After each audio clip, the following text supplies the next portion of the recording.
How's it going, everybody? Welcome back to Sick Air Tech, and today we're going to be going on over 4 months with the Galaxy S23 Ultra. Yes, it has been 4 months since I've been using this bad boy of a phone, and I'm going to go over my thoughts and some refreshing of these specs as well.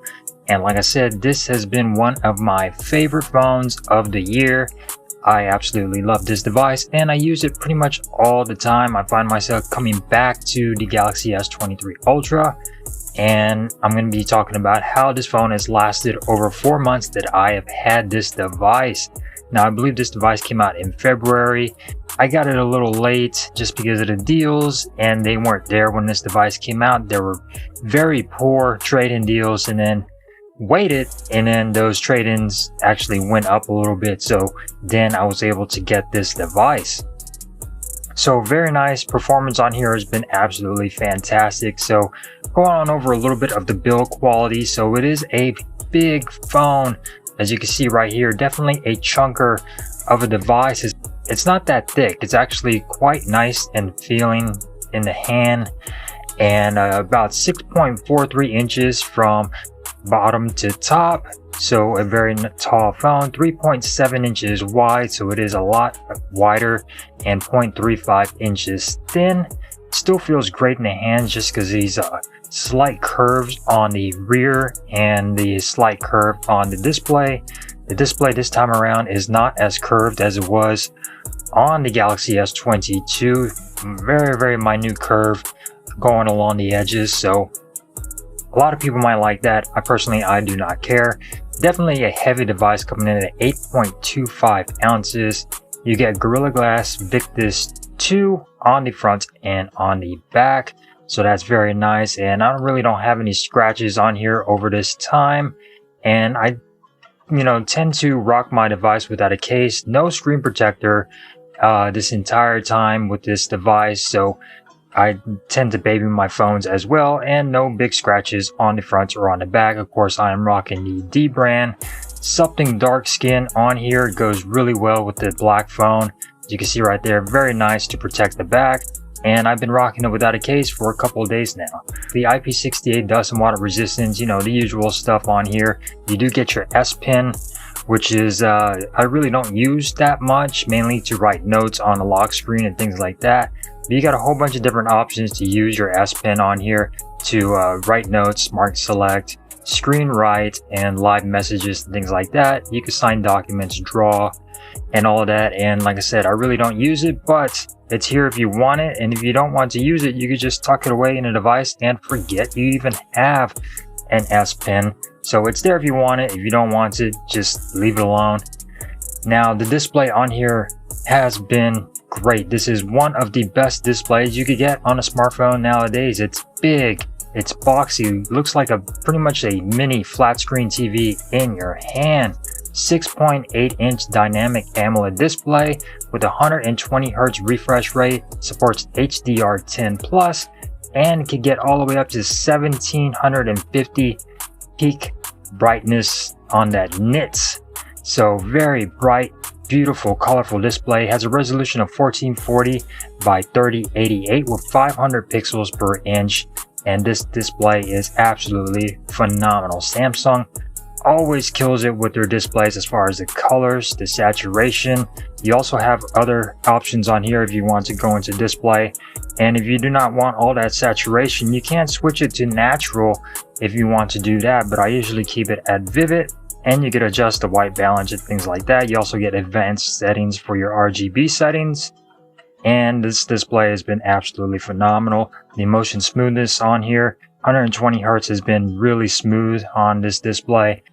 Now, this device is running Android 13 with One UI 5.1, and you are running the Qualcomm Snapdragon 8 Gen 2 processor, which is better than ever on here. You get the Adreno 740 GPU on here, and this thing has absolutely been fantastic. Now, I was a bit skeptical when I got this device. Samsung did not specify the RAM on here. It said 8 to 12 gigabytes of RAM. They did not specify why or which one has the 8 gigabytes, and I was thinking maybe the 128 version has 8 gigabytes, every other version has the 12, but no, I was wrong. This is the 256 gigabyte variant and it has 8 gigabytes of RAM. Now, why, Samsung, would you include 8 gigabytes on your Ultra devices? That is just pure shit. Why would you do that, Samsung? This is an Ultra. Every model should come with 12 gigabytes of RAM. I almost returned this when I found out that it was only 8 gigabytes, 256 storage. I was very pissed off. But, surprised to say, using this device, it is an absolute champ. That 8 gigabytes of RAM, more than enough than what you need on here. Performance on this device has been absolutely phenomenal, and it definitely surprised the hell out of me. I was expecting lag. I was expecting just horrible performance, but no, this device feels fast and smooth because of that Snapdragon 8 Gen 2 processor on here. It is, you know, just very nice and smooth, very nicely optimized on here, so no issues. One UI 5.1 is just pure gold on the Samsung S23 Ultra. So 8 gigabytes of RAM, not really a big deal. It still performs quite nicely. You also do get that RAM extension on here as well to use as virtual RAM if you want to do that. That will also use your storage, but performance on here, even on the 8 gigabyte model, just really fantastic on here. No complaints, and I'm glad I kept this device. I use this device every day to shoot videos, to shoot photos for both of my channels, and this is my go-to device for video taking and taking pictures other than my Pixel 7 Pro. So going on over to the cameras, so yeah, I really do use the device a lot to take B-roll and to shoot videos and everything. Your main sensor is going to be a 200 megapixel main sensor with an aperture of f1.7. It does support multi-directional autofocus, laser autofocus, and does have optical image stabilization as well. You get a 10 megapixel periscopic telephoto lens as well with an aperture of f4.9, and that will give you 10 times optical zoom. That also supports PDAF autofocus and optical image stabilization. Your secondary camera is going to be a 10 megapixel telephoto, aperture of f2.4, so that is also quite nice. That will give you 3 times optical zoom, and that also has optical image stabilization. 12 megapixel for your ultra wide, aperture of f2.2 with 120 degree field of view.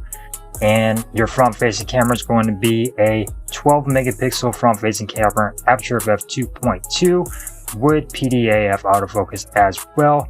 Now these cameras have been absolutely fantastic. You can record all the way up to 8K on the rear and 4K 3060 on the front. So flagship grade cameras on this device. Like I said, use it every single day on here. Really been fantastic on here. Pictures, video come out really great. You have so many different options for your camera. You have photo, you got pro photo. You also get manual video mode, which is pro video mode.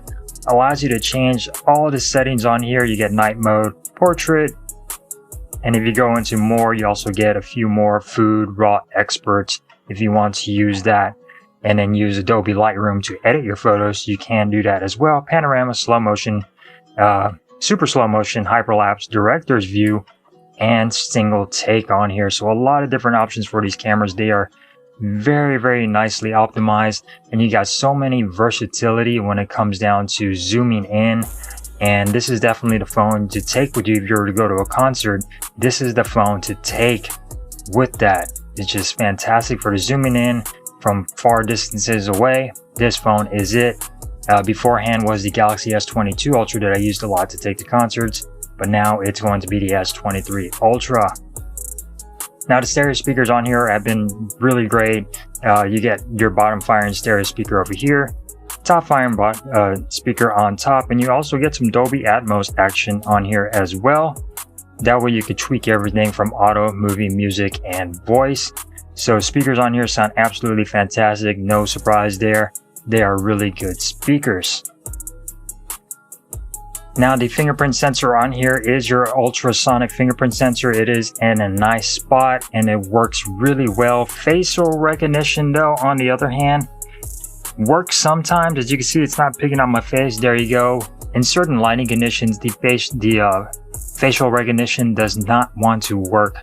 No matter how many times I've entered in my information and reset it and everything, in certain lighting it will not work. So you have to default to the actual in-display fingerprint sensor, and it has been fast and fluid.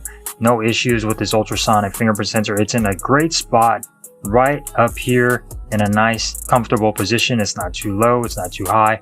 So fingerprint sensor and your biometrics actually pretty good, other than that facial recognition, which can be hit or miss sometimes.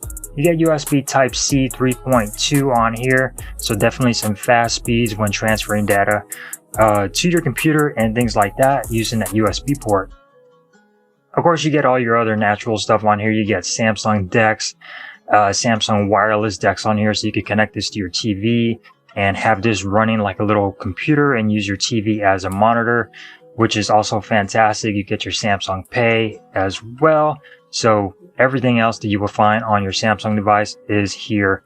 Battery life on here, you get a 5000 milliamp hour battery with 45 watt wired charging and 15 watt wireless charging. You also get 4.5 watt reverse wireless charging, which means you could charge a pair of earbuds on the back of your device if you want to do that. Something small. I wouldn't suggest charging a phone just because of the low wattage. You're not going to get anywhere if you're trying to top somebody off at work or something, trying to charge their phone.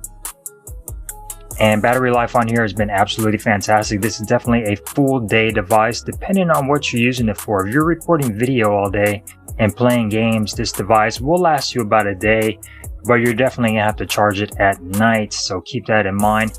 Usage is going to vary between users. Everybody's different with their device. Everybody runs different apps. Everybody does different things.